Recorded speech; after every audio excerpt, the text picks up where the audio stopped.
మోడీ ముస్లిం వ్యతిరేక అంటే కానే కాదు. కావాలని చెప్పి అతని మీద ఆ ముద్రేస్తూ వస్తున్నారు. అతనుకున్న ఏకైక అలవాటు ఏంటంటే తను హిందుత్వవాది.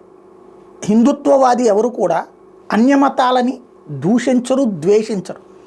కానీ తన ధర్మాన్ని, తన మతాన్ని దూషించినప్పుడు, ద్వేషించినప్పుడు దానికి సమాధానం చెప్తారు. నెంబర్ 1. రెండవది వచ్చేటప్పటికి తను పరమతాలని గౌరవిస్తాడే తప్పించి విమర్శించడు. ఎప్పుడన్నా ముస్లిముల్లో ఈ సంప్రదాయం తప్పను, క్రైస్తవుల్లో ఈ సంప్రదాయం తప్పనినో చెప్పుకొచ్చాడా? లేదు. కాకపోతే ముస్లిముల్ని, క్రైస్తవుల్ని బుజ్జగిస్తూ హిందువుల్ని తిడితే వాళ్ళు సంతోషపడతారని వాగేటటువంటి వాళ్ళతోనే తలనొప్పి. ఆ తరహా దరిద్రాన్ని మోడీ అంగీకరించడు. అందుకని ఇతను మతోన్మాది. అలాగే హిందువుల్ని దూషించే వాళ్ళేమో సెక్యులరిస్టులు. అది మన భారతదేశంలో ఒక విచిత్రమైనటువంటి వ్యాధి.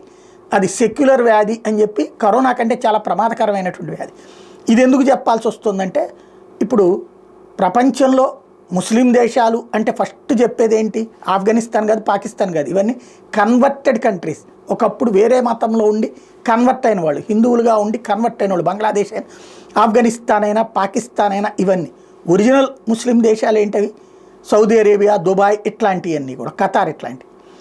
ఆయా దేశాల పాలకులు మోడీ అంటే అపారమైన గౌరవం చూపెడతారు. ఎందుకు? వాళ్ళు వాళ్ళ మతధర్మం పట్ల విశ్వాసంతో ఉన్నారు, ఈయన మతధర్మం పట్ల విశ్వాసంతో ఉన్నారు.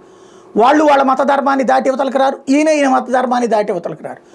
సర్వమత సమ్మేళనం ఇక్కడ నడుస్తుంది. అంతేగాని వాళ్ళు వచ్చి బొట్టు పెట్టుకుని ఇక్కడ చేయరు, ఈయన అక్కడికి వెళ్ళి వాళ్ళ మతధర్మాల ప్రకారం దుస్తులు ధరించరు. ఇది ఇక్కడ కీలకమైనటువంటి అంశం.